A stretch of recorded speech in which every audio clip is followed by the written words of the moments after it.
So we're going to talk about change management, and in essence, we need a representation of the company, and we use the primary functions of the value chain to do that. So inbound logistics, operations, outbound logistics, sales and marketing, service, and margin.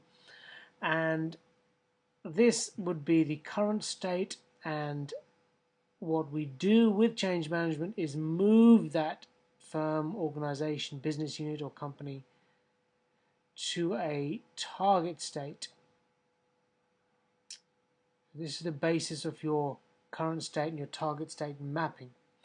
And then we demonstrate the target company or business unit using another value chain: inbound logistics, operations, outbound logistics, sales and marketing, service, and margin. And so what we're doing is we're moving from the current to the target. And in the